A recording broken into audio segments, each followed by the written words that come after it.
Merci beaucoup aux organisateurs. Effectivement, nous avons accepté, j'ai accepté avec vous de répondre à la question « Quel droit international pour demain ?» Et après avoir accepté, évidemment, je me suis demandé comment j'allais m'en sortir. Alors, sur une telle question, je ne peux vous donner ici que quelques éléments de mes réflexions qui sont tirés du fait que j'ai enseigné le droit international pendant plusieurs décennies, au point de, dans les dernières années de ma carrière, d'ouvrir mon cours en disant « je vais vous enseigner quelque chose qui n'existe pas ».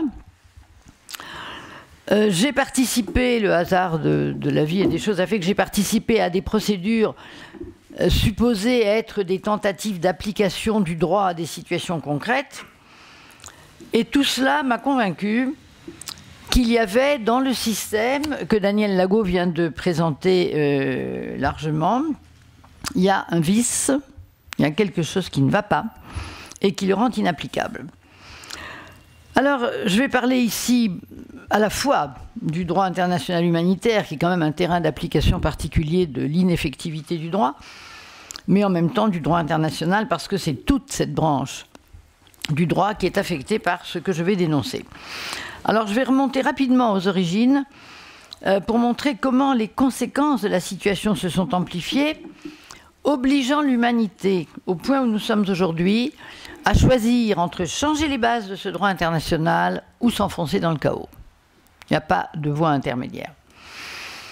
Alors, au début, nous étions sous le droit de faire la guerre. Et puis, sont intervenues de premières tentatives de limitation des moyens. En effet, à partir de l'entrée de ce qu'on appelle dans les temps modernes, la fin du Moyen-Âge, les États vont se constituer sur des fonctions régaliennes. Toute la théorie de l'État, Jean Bodin, etc., développe l'idée des fonctions régaliennes, et la principale de ces fonctions, c'est le droit de faire la guerre. À partir de là, l'emprise territoriale de chaque État est délimitée au fil des guerres et selon le résultat des victoires et des défaites. Sans doute, une fois qu'un traité de paix, qu'on ferait mieux d'appeler un traité de guerre, une fois qu'un traité de paix a été signé, il doit être respecté. Mais dans le système classique dont je parle, il est respecté jusqu'à ce qu'une nouvelle guerre le mette en cause. Alors, ce sont les évolutions des technologies militaires qui vont amener, non pas à revoir ces fondements des relations entre États, n'ont pas été revus véritablement, mais à tenter de les corriger pour éviter certaines conséquences de la guerre. Parce que, à partir de la fin du 18e, avec la révolution industrielle, les progrès sont très rapides. D'abord dans l'artillerie, c'est les pièces d'artillerie rayées, bombardement de Sébastopol pendant la guerre de Crimée, 54-55. Ensuite, évidemment, Henri Dunant bouleversé devant le champ de bataille de Solferino en 59. Et petit à petit, une progression qui devient effrayante. Dès 1838, l'auteur d'un précis de l'art de la guerre, qui était le général baron Jomini, appelait les souverains à se réunir en congrès pour proscrire ces inventions de mort. Mais cette indication dit tout sur la situation de l'époque. Les souverains ont alors tout le pouvoir. Ça convient bien au mot souverain. Il n'y a rien au-dessus d'eux. Il n'y a pas de droit international auquel ils soient soumis. Et c'est par accord entre eux, à supposer que cet accord intervienne, qu'une arme aux effets terrifiants peut être interdite. Alors cet appel est de 1838, il faudra plus d'un demi-siècle et l'introduction d'armes encore plus meurtrières, notamment avec le début des armes chimiques, pour qu'une première réaction apparaisse. Ce sont les deux conférences de la paix auxquelles il a déjà été fait allusion, 1899-1907, qui regroupent les États de l'époque à l'initiative du tsar Nicolas II. L'objet en est le jus in bello, le droit de la guerre. Quels sont les moyens autorisés pendant la guerre? Il n'y a pas de prohibition générale de la guerre elle-même. Mais les conventions vont porter sur la prévention de celle-ci. Alors c'est intéressant de voir qu'on fait des conventions sur la prévention de la guerre dans cette période, puisqu'après on aura 14-18 et 39-45, donc on voit l'efficacité tout de suite. Et puis d'autres relatives à la conduite des hostilités, à la neutralité. Mais il est important de savoir ce qui est résulté du point de vue des obligations qui pèseraient éventuellement sur les États de ces conférences. En 1899, dans son acte final, la conférence dit qu'il est grandement désirable de limiter les charges militaires qui pèsent sur le monde. Au terme de la conférence de 1907, cela devient hautement désirable. Alors, cette faiblesse du langage serait risible si ce n'était pas si grave. Alors, ces conférences ont été par ailleurs, ça c'était l'acte final de l'une et l'autre, ces conférences ont été l'occasion de déclarations, c'est-à-dire de textes sans aucune valeur juridique, c'est ce qu'on fait quand on n'est pas d'accord. Il y en a une relativement à l'interdiction des gaz asphyxiants, une à l'interdiction de balles, je cite, qui s'épanouissent ou s'aplatissent facilement dans le corps humain. Donc ça, on déclare qu'on voudrait les interdire. Et à l'interdiction de lancer des projectiles et des explosifs du haut des ballons. Bon, il est vrai que depuis, on a quand même mieux avec les bombes très sophistiquées qui sont lancées d'avions ou de drones.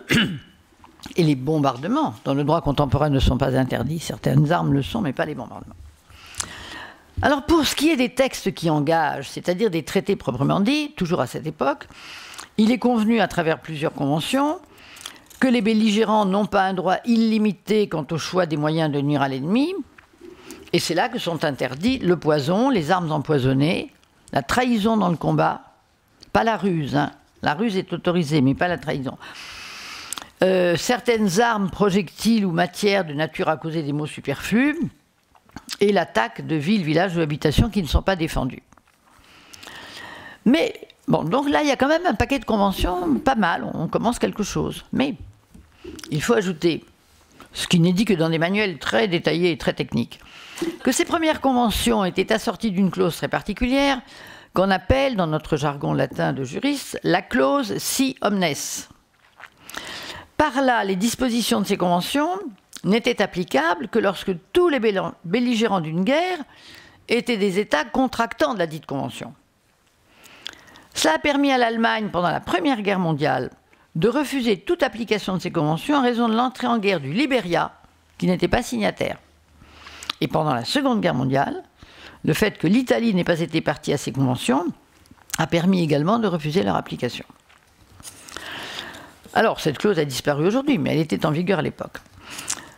Quelques autres traités ont été passés avant la Seconde Guerre mondiale, notamment le protocole de Genève sur l'interdiction des gaz et moyens bactériologiques, mais on est loin d'une condamnation générale des armes les plus dangereuses. De telle sorte que, lorsque le monde arrive à la veille de la guerre de 39-45, d'une part, la guerre n'est pas interdite, d'autre part, très peu d'armes le sont vraiment, et encore, n'est-ce qu'à l'égard d'un nombre d'États limités, ceux qui ont signé les conventions.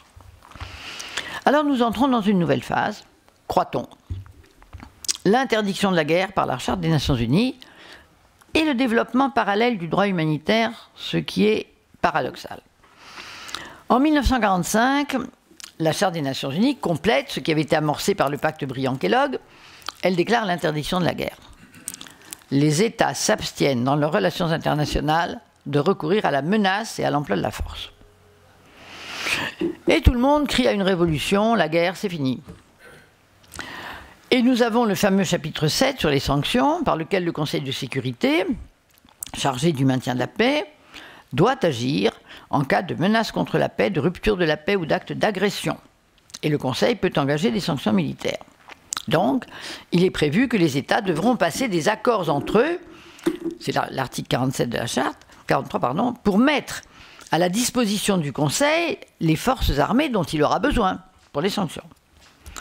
Cela, les États ne le feront jamais. On entrait dans la guerre froide, on n'allait quand même pas mettre ensemble des forces militaires avec les secrets militaires, la logistique, etc. Alors, il reste aussi, Daniel Lago en a parlé, l'hypothèse de la légitime défense, par laquelle, dans la Charte, un État est autorisé à employer la force s'il a été l'objet d'une agression armée, s'il a été l'objet d'une agression armée. Mais selon l'article 51 de la Charte, cette autorisation est très limitée. Elle n'est valable qu'en attendant que le Conseil soit saisi. Dès que le Conseil est saisi, il se substitue à l'État qui se défendait et il prend les mesures adoptées. Ces deux cas de figure, le Conseil de sécurité peut utiliser des sanctions militaires, mais pour ça, il a besoin des États. Et la légitime défense, qui permet à un État de se défendre dans certaines circonstances, évidemment, ont pour conséquence qu'il n'y a pas dans la charte d'interdiction pour un État d'être armé. Mais on conçoit cependant que la rareté voulue des possibilités légales d'intervention militaire puisse conduire à une réduction drastique des possibilités même de développer les armements. On n'avait plus besoin de grand-chose pour les cas prévus.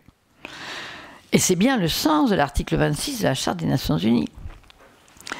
Afin de favoriser l'établissement et le maintien de la paix et de la sécurité internationale en ne détournant vers les armements que le minimum des ressources humaines et économiques du monde, le Conseil de sécurité est chargé d'élaborer des plans qui seront soumis aux membres de l'organisation en vue d'établir un système de réglementation des armements.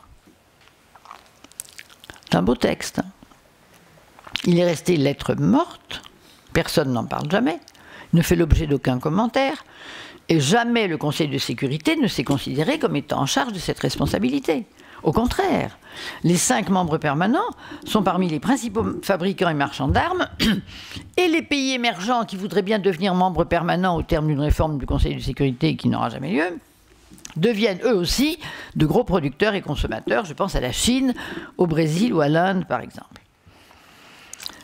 Alors, on est au moment où on prend la charte devant cette première contradiction, un véritable ius contra bellum, interdiction de la guerre, aurait dû rendre inutile un ius in bello, le droit des moyens de la guerre. Pas besoin de parler du moyen de la guerre puisqu'il n'y a plus de guerre.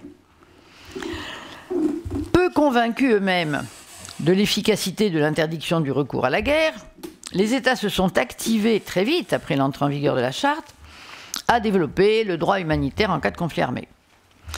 Et le noyau de base, ce sont les conventions de Genève du 12 août 1949 avec leur protocole additionnel de 1977. Puis ensuite, on suivit un certain nombre de conventions spécifiques interdisant ou réglementant l'usage de certaines armes. Je ne développe pas, cela sera examiné par d'autres que moi. Je signale seulement, je rappelle seulement, parce que nous ne devons pas cesser d'analyser comment ça a pu se faire, l'aberration née de l'avis rendu par la Cour internationale de justice en 1996 à propos de la licéité de la menace ou de l'emploi d'armes nucléaires. Les mouvements, c'était des mouvements de la société civile qui avaient contribué à déclencher cette procédure devant la Cour, attendaient une condamnation claire de l'arme nucléaire, sur l'argument évident qu'il est impossible de l'utiliser en épargnant les vies civiles.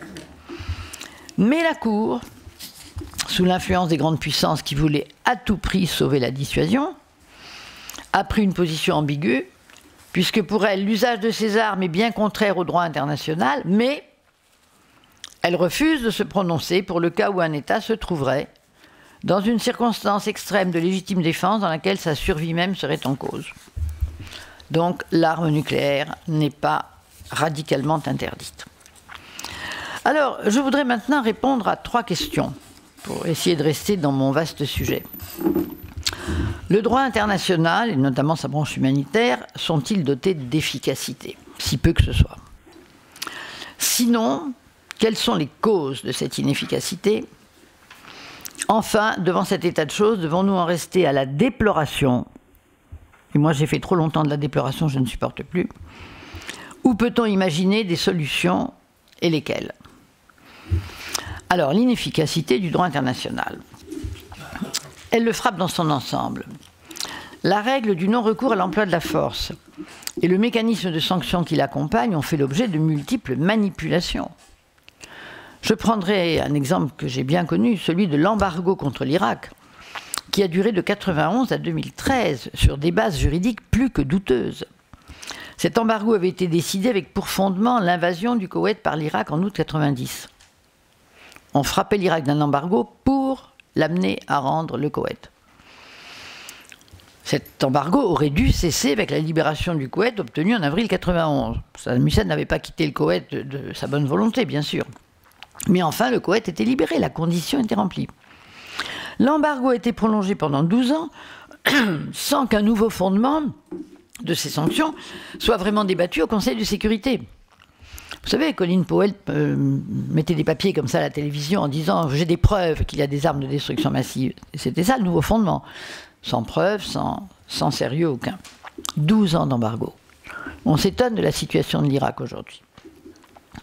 Alors on pourrait citer dans les choses douteuses les sanctions contre la Libye à la suite de l'attentat du Lockerbie. Sanctions qui ont été prises par le Conseil de sécurité parce que la Libye refusait d'extrader l'un de ses nationaux, alors que le texte de la Convention d'Ottawa donne clairement aux États, dans ce genre de cas, le droit de choisir entre juger la personne suspectée devant les tribunaux internes ou l'extrader vers l'État qui la demande. Mais l'État a le choix. Et le Conseil de sécurité a dit non. La Libye n'a plus le choix, elle doit extrader, sinon elle a des sanctions. Et cette affaire du Lockerbie avait conduit des juristes à s'interroger sur la légalité des décisions du Conseil de sécurité. Est-ce qu'il n'y a aucun contrôle de cette légalité? Alors un autre exemple est celui de l'application, de l'applicabilité des droits de l'homme. Je me souviens d'un cours que j'avais fait à l'université de Phnom Penh au Cambodge en 1983, c'est-à-dire 4 ans après la chute des Khmers rouges. Et un étudiant, de ces étudiants sur le physique desquels était marqué ce que leur pays avait traversé, m'avait demandé quel recours, puisque j'avais expliqué tous ces droits de l'homme, les pactes internationaux, tout ce qui est dit, comme c'est bien, droit à la vie, droit à la sécurité, droit de ne pas être torturé, droit à un revenu minimum, droit au travail, droit à l'éducation, droit à la culture. Des textes superbes.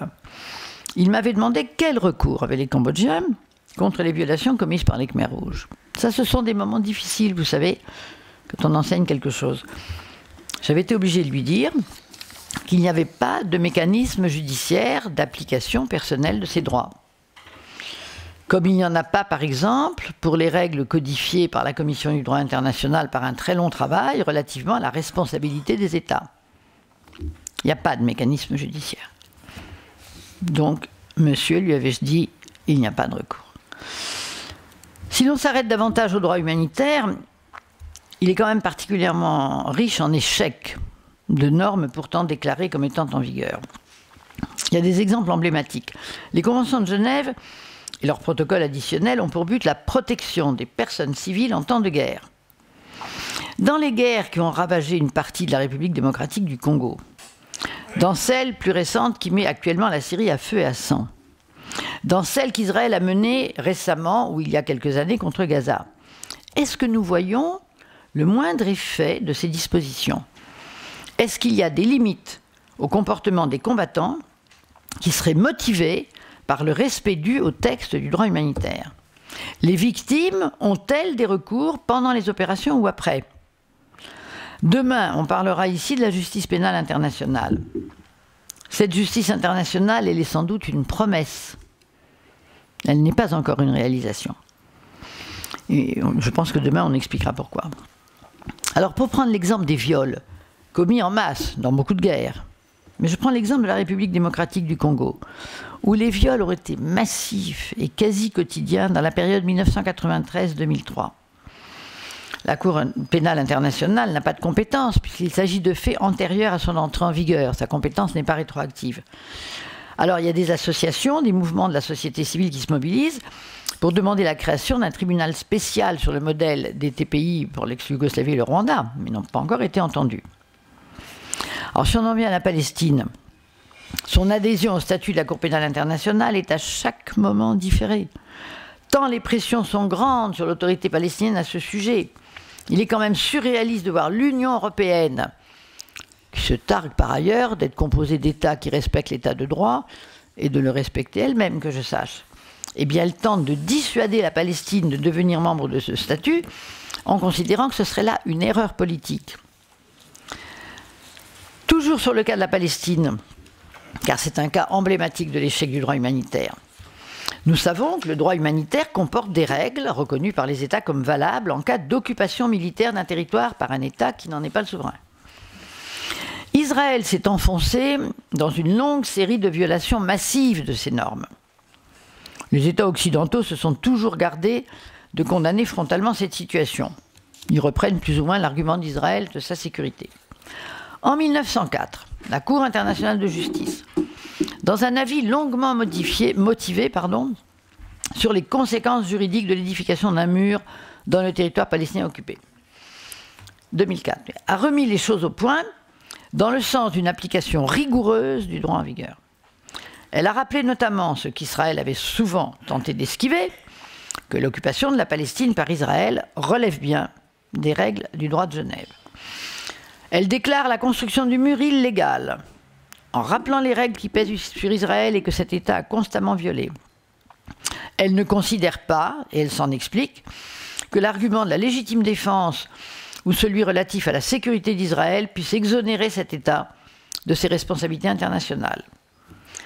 Elle précise surtout quelque chose d'extrêmement important, que le droit humanitaire n'est pas une alternative à l'application du droit international général, ce qu'Israël avait toujours soutenu.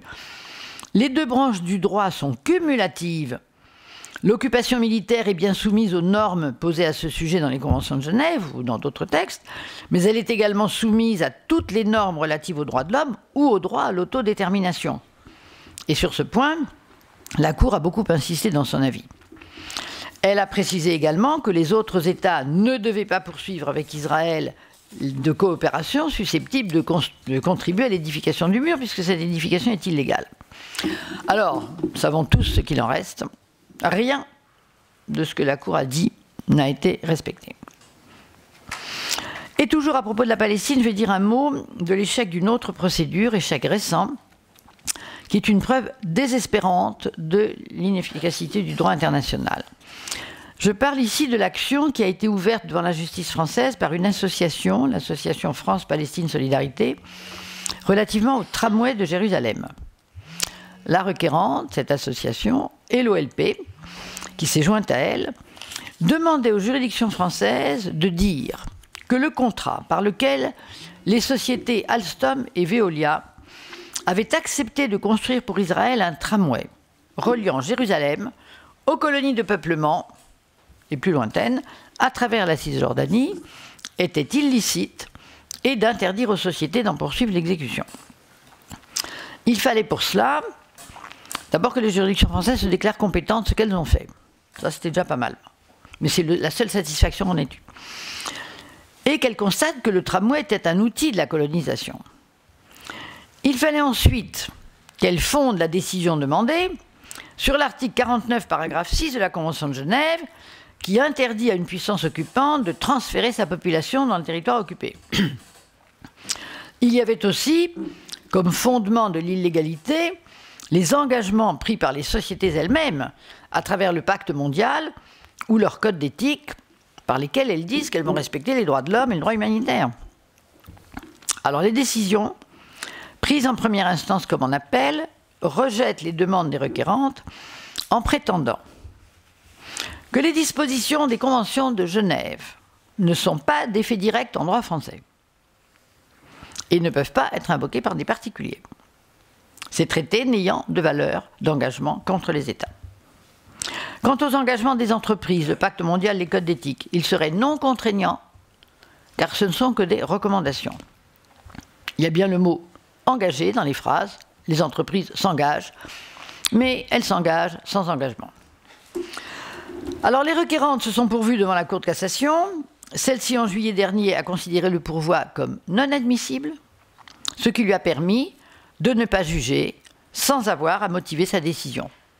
Ce n'est pas la même chose que de rejeter le pourvoi. Si elle avait examiné le pourvoi et qu'elle l'ait rejeté, elle aurait dû motiver. Là, elle s'est placée avant. Je n'examine pas, c'est un pourvoi pas sérieux. Passez votre chemin.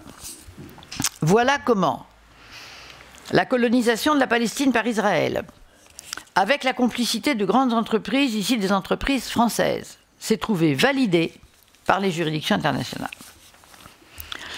Alors je pourrais passer, mais le temps va me manquer, de la Palestine au Vietnam, mais c'est un sujet qu'ici, je crois, on connaît très bien, pour rappeler un autre échec terrible du droit humanitaire, comment les déversements d'agents orange à dioxine sur le Vietnam pendant des années ont causé des dégâts sur les populations et les sols, et des dégâts de longue durée, puisque les sols étant imprégnés, de nouvelles victimes apparaissent chaque jour. Alors là aussi, échec du droit.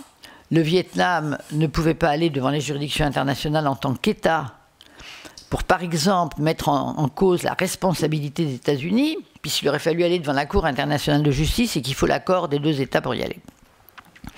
Alors il restait une petite possibilité, c'est que des associations de victimes aillent devant les tribunaux américains, d'autant plus que les vétérans américains avaient été indemnisés pour les mêmes raisons, ceux qui avaient crapahuté dans les rizières polluées. Mais les victimes ont été déboutées à tous les niveaux des juridictions américaines jusqu'à la Cour suprême, avec des arguments douteux. Notamment, c'est vrai que la Convention sur les armes chimiques, la deuxième, celle de 1993, n'est pas rétroactive. Un texte de droit n'est pas rétroactif et les faits étaient commis avant. Mais en plus, les annexes de cette convention n'incluent pas comme armes chimiques des produits comme la dioxine, parce que en réalité, ça peut servir d'herbicide, donc c'est classé comme herbicide. Voilà, un autre cas de véritable déni de justice devant lequel nous nous sommes trouvés. Et je vais prendre un dernier exemple, parce qu'il est plus inquiétant ces temps-ci, avec la fréquence montante des meurtres ciblés.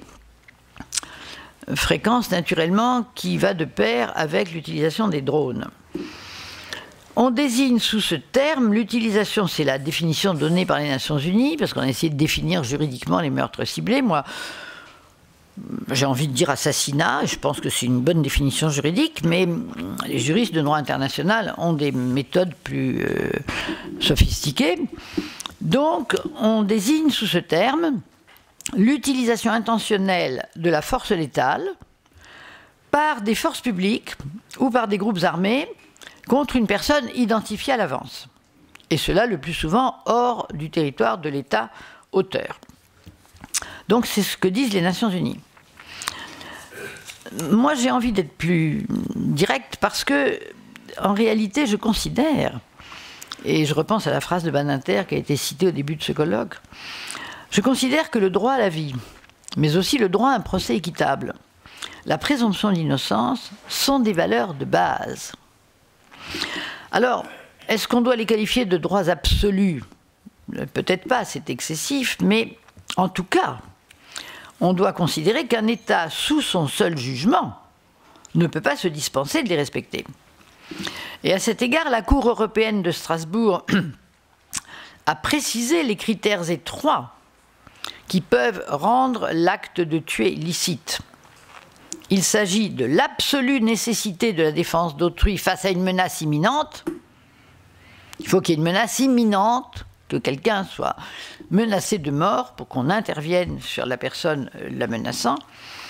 Et il faut l'inexistence d'autres alternatives, comme l'arrestation ou la capture de l'individu. Alors, les meurtres ciblés, je pense évidemment à celui d'Oussama Ben Laden, que le président Barack Obama a regardé avec tant de complaisance à la télévision et en se montrant lui-même, puisqu'il était filmé. Les meurtres ciblés sont le plus souvent pratiqués, évidemment, sans le respect de ces conditions, qui sont des conditions relatives aux droits de l'homme, mais ils sont commis aussi en violation du droit des conflits armés et du respect des personnes civiles tant qu'elles ne portent pas une arme et ne vous menacent pas. Donc ce sont des crimes de guerre. Il faut quand même le dire. Il y a eu un article dans l'Annuaire français de 2012, très bien fait, qui conclut que ça n'est pas autorisé, mais dans laquelle la jeune collègue qui écrit ne va pas jusqu'à dire clairement ce sont des crimes de guerre. Moi je le dis.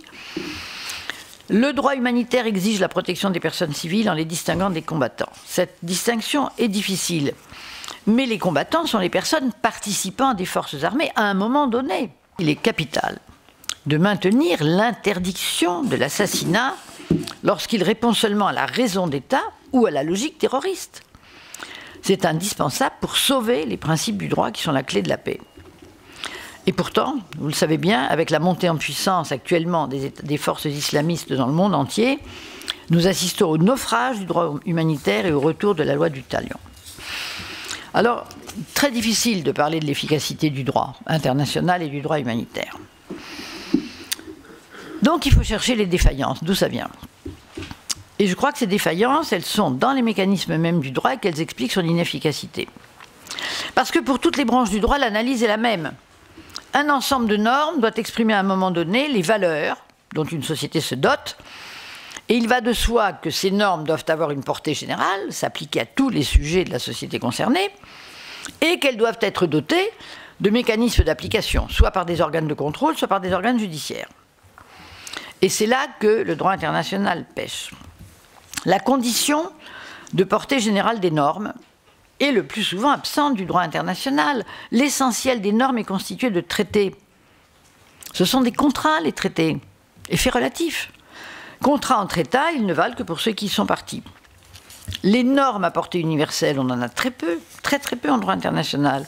Elles sont réduites à celles, les très rares que tous les États ont signées, ou alors à celles dont on peut démontrer qu'elles ont une nature coutumière. Mais alors il faut prouver qu'elles ont fait l'objet d'un consentement tacite universel. Ça n'est pas facile. Il y a aussi la catégorie du droit impératif. On en parle énormément en doctrine, très rarement utilisé par la jurisprudence. Encore pour vous donner un exemple, il a été soutenu devant les juridictions françaises dans cette fameuse affaire du tramway de Jérusalem que cette norme d'interdiction de la colonisation en territoire occupé n'avait pas seulement une valeur contractuelle par l'existence de la Convention de Genève, ça le tribunal leur poussait en disant il n'y a pas d'effet direct. Alors on disait, bon oui, mais il y a aussi une valeur coutumière, et il y a aussi une valeur impérative. Ça permettait de dépasser l'argument de l'absence d'effet direct. Et puis aussi, ça permettait de dépasser l'argument les conventions ne s'adressent qu'aux États, parce que le droit coutumier ou le droit impératif s'adresse à tous.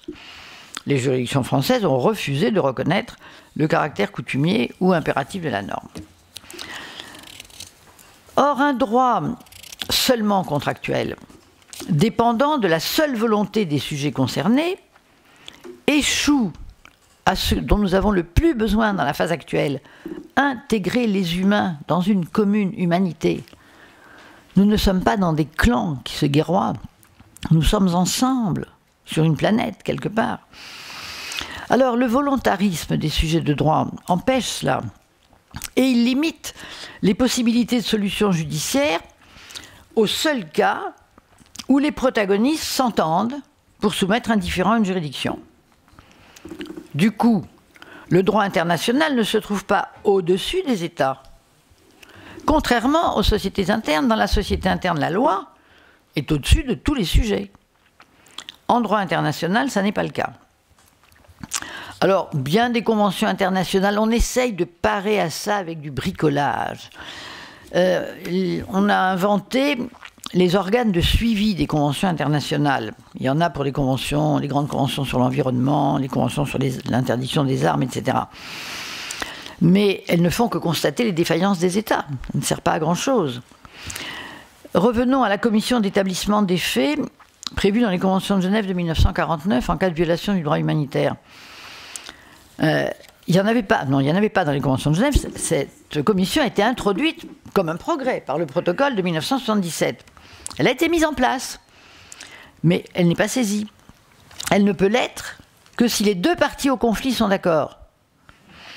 Alors, vous savez que le Conseil des droits de l'homme a tenté, dans certains cas, de pallier au blocage de cette commission en créant un organe du même genre, mais pour un cas particulier. Vous vous souvenez de la commission Goldstone ?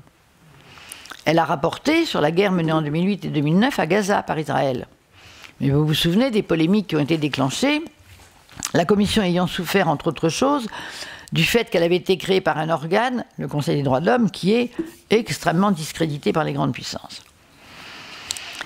Si on se penche attentivement sur tous les dysfonctionnements que je viens de citer, il est facile de constater qu'ils sont la conséquence directe d'une contradiction interne à la Charte des Nations Unies.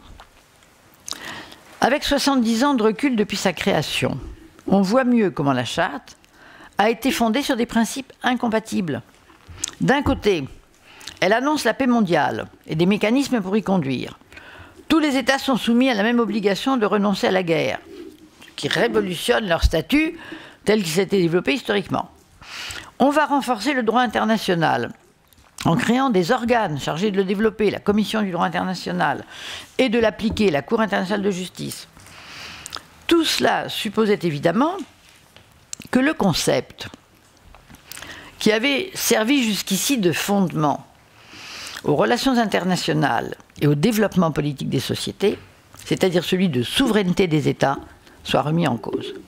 Mais d'un autre côté, la charte, par une aporie, c'est ce qu'on appelle une aporie, qui a mené le monde là où il est, prétend limiter le pouvoir des États, mais leur garantit en même temps le respect de leur souveraineté, c'est l'article 2, paragraphe 4. C'est-à-dire, leur donne la liberté de refuser le droit international au nom de leur souveraineté.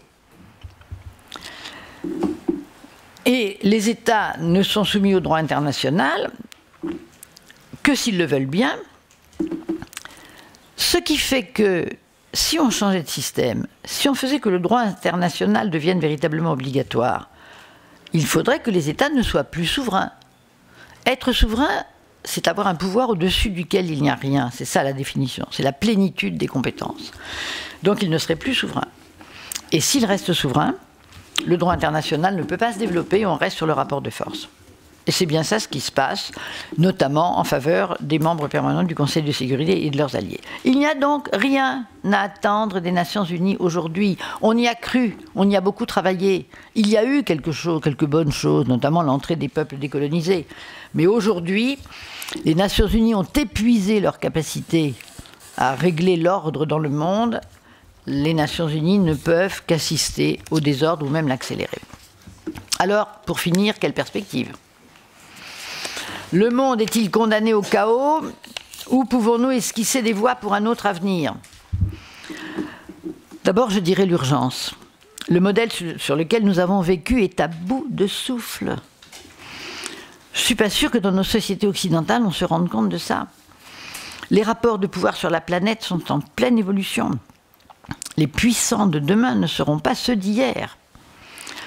Mais ces puissants de demain seront soumis au risque et à la fragilité d'un monde désormais menacé globalement dans sa survie et inéluctablement ouvert. On ne refermera pas les États sur leurs frontières. La division des peuples en États et la souveraineté conférée à ceux-ci n'ont plus de sens. Les crises d'irrédentisme en sont le signe. Elles affichent plusieurs visages très différents, évidemment. Le visage est pacifiste lorsqu'il s'agit de la volonté d'une partie des Écossais de quitter le Royaume-Uni. Là, ça se fait de manière soft, même si ça remue pas mal les idées. Mais ce visage, il est violent, évidemment, à travers la montée du djihadisme en Irak et en Syrie, mais aussi au Nigeria et dans les pays voisins, mais aussi au Nord Mali, en Algérie. Il ne s'agit pas alors seulement, il ne faut pas se tromper d'analyse, il n'y a pas seulement une poussée de groupes barbares voulant imposer dans le fanatisme les règles qu'ils prétendent avoir puisées dans leur religion. Il y a ça, bien sûr. Mais il n'y a pas seulement ça. Il s'agit aussi de la remise en cause des frontières tracées par le colonisateur dans ces différentes régions du monde, frontières qui ne tenaient aucun compte des paramètres historiques, linguistiques, culturels, économiques propres à ces régions. S'en tenir aux catégories juridiques, politiques, administratives mises en place jusqu'à ce jour serait mortel. L'évolution géopolitique du monde exige de nous un saut logique et culturel de grande ampleur. Et il faut d'abord, mais on en est loin, que nous partagions entre nous la critique de la souveraineté. Alors, je résume ici le bilan de celle-ci. La souveraineté ne correspond plus à sa définition de pouvoir au-dessus duquel il n'y a rien. Car toutes les compétences aujourd'hui sont partagées. Ça n'existe plus. Même les États-Unis d'Amérique, par leurs dettes, sont entre les mains de ceux qui détiennent leurs dettes. Mais les États, et c'est ça qui est très très grave dans la situation actuelle, tirent encore de la souveraineté le pouvoir de répression des mouvements qui agiteraient les populations qui leur sont soumises, alors qu'ils n'en tirent plus le pouvoir d'assurer leur bonheur et leur prospérité. La souveraineté, c'était un deal. Oui, bien sûr, vous m'encadrez, vous mettez des flics sur ma route, mais vous me protégez. Et il y a un des volets du deal qui est tombé. La situation de la France actuellement est très illustrative. Face à la crise économique, Hollande et son gouvernement affichent leur impuissance. Mais face à la montée du djihadisme, les mêmes, notre gouvernement, se livrent au plaisir de la répression, avec une loi menaçante pour les libertés, et ceux-là, ils ont la possibilité de le faire. Je ne peux pas vous garantir le bien-être économique, ça va de moins en moins bien, mais par contre, je peux, au nom de la sécurité, garantir la montée de la répression. Et les inégalités criantes entre les États ne corrigent qu'à peine ce que je viens de dire, car la puissance de ceux que l'on considère comme grands ne leur donne pas pour autant un véritable pouvoir complet. Les interdépendances sont désormais trop fortes et irréversibles. Donc ça, c'est un premier point. La souveraineté permet aux États, en toute liberté, de ne pas s'engager dans les grandes conventions internationales qui tendraient à donner un cadre juridique au monde, avec des valeurs communes. Car comment peut-on donner des valeurs communes à une société? C'est par des textes qui soient communs. Nous n'avons pas de texte commun dans la société internationale, puisque la souveraineté des États leur permet de ne pas s'engager, ils peuvent signer ou ne pas signer. Alors sur l'environnement, les espèces, la biodiversité, les personnes fragiles, etc., l'interdiction des armes ou des produits dangereux, il y a ceux qui signent et ceux qui ne signent pas. Et ceux qui ne signent pas, ben, ils utilisent tout ça, puisqu'ils n'ont pas signé, ils ont le droit. Donc on ne peut pas exiger d'eux qu'ils les respectent, n'ont pas de moyens. La souveraineté, elle permet de limiter les effets de la justice internationale. Pour qu'un différend soit réglé par cette justice, il faut que les États y aient donné leur accord. Et vous voyez bien comment les grandes puissances, les États-Unis, la Russie, la Chine, Israël, se refusent obstinément à se soumettre aux procédures internationales. Les États-Unis avaient accepté la clause de juridiction de la Cour de la Haye.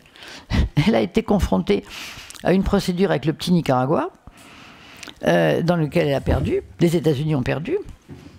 Ils ont juré qu'ils ne reviendraient plus jamais devant une juridiction internationale. Ils se sont retirés de la clause de juridiction et c'est terminé. C'est la conséquence de leur souveraineté. Donc les dénis de justice se multiplient et laissent la porte ouverte au règlement des différends par la violence.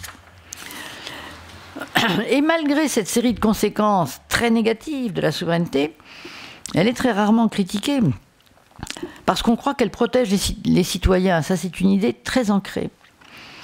Et cela rend très difficile l'effort, pourtant indispensable, pour imaginer un monde sans souveraineté. Celle-ci ne répond en effet ni aux exigences démocratiques qui doivent remettre les peuples au centre de la politique, ni aux mouvements qui agitent le monde entier et qui vont vers des recompositions de pouvoir. Alors, je voudrais bien me faire comprendre, parce que c'est souvent l'objet de malentendus ce que je dis là. Cessez d'invoquer la souveraineté pour caractériser un échelon particulier des communautés politiques. Ce n'est pas supprimer l'État. Ce n'est pas supprimer l'État. Je ne suis pas mondialiste. C'est opérer un changement attendu et salutaire dans le mouvement de la vie politique. C'est reconnaître que les humains s'assemblent à différents niveaux territoriaux, municipal, régional, national, continental et mondial. Qu'à chaque échelon, ils forment une association politique d'hommes libres. Moi j'aime cette expression-là, une association politique d'hommes libres, chargée de gérer les enjeux de la vie commune qui se posent à cet échelon, et seulement à cela. Et que l'articulation des compétences entre les échelons doit se faire autour de quelque chose qui existe déjà, qui a été théorisé, et qui est peu connu et pas très bien vu. C'est le principe de subsidiarité, contrôlé par un organe judiciaire indépendant. C'est-à-dire qu'un échelon ne doit pas aller se mêler de compétences qui ne sont pas de son échelon. Alors, pourquoi je veux en finir avec le concept de souveraineté? Parce que ça serait par exemple admettre que les peuples, à chaque échelon, aient un droit de regard sur les politiques financières, ce qu'ils n'ont pas, et sur la politique extérieure. La politique extérieure des États est celle qui est la moins intégrée au débat démocratique. Mais c'est surtout admettre qu'à l'échelon mondial, où là il n'y a aucune souveraineté, et je ne souhaite pas qu'il y en ait, moi je suis contre le concept, ça serait admettre qu'à l'échelon mondial, il est urgent d'orienter l'éducation et la culture dans le monde entier pour que les humains se sentent partie prenante d'une communauté politique qui doit exister aussi à ce niveau pour gérer les périls imminents qui menacent l'humanité dans son ensemble. Alors faire vivre un principe d'altérité universelle, expliquer aux jeunes enfants ce que c'est que l'entreconnaissance dont parlait la Boétie, qui avait tout compris. Ce sont des clés sans lesquelles nous n'ouvrirons pas un espace d'avenir possible. Alors, aujourd'hui, sans doute faut-il faire la guerre aux djihadistes, parce qu'il faut arrêter un mouvement dangereux. Mais cette guerre est perdue, je vous l'assure, si elle n'est pas accompagnée par un immense mouvement politique et culturel vers une conception du peuple du monde. Parce que réprimer les candidats au départ en Syrie dans nos banlieues est une peine perdue, tant que nous ne faisons pas deux choses concomitantes. La première, et si nous employons le mot de barbare pour caractériser les décapitations faites par l'État islamique, alors employer le même pour qualifier les morts d'enfants dans les rues de Gaza sous les bombes israéliennes. La seconde est que nous portions enfin des efforts sincères sur ces parties de nos territoires, et je pense à tous les pays européens, où nous avons laissé à l'abandon les jeunes issus souvent après plusieurs générations d'une immigration qui nous a été très profitable.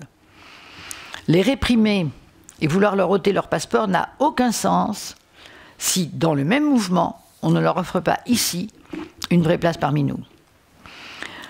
En exposant cela, je sais ce que j'ai comme obstacle devant moi. Les États tiennent à leur souveraineté, car elles les protègent dans leur puissance, leurs intérêts et leur impunité. Et les peuples ont été nourris à la propagande souverainiste, de droite ou de gauche.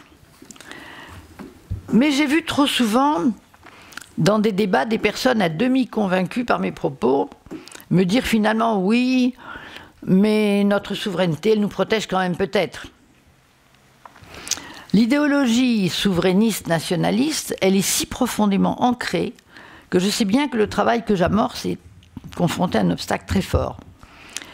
Tout ce que je peux dire en finissant, c'est que je suis assez sévère avec ceux qui se contentent de rester dans la simple déploration et que si on fait l'autruche devant les bouleversements accélérés de la géopolitique mondiale, ce qui est au bout du chemin est à coup sûr un chaos aggravé. Merci.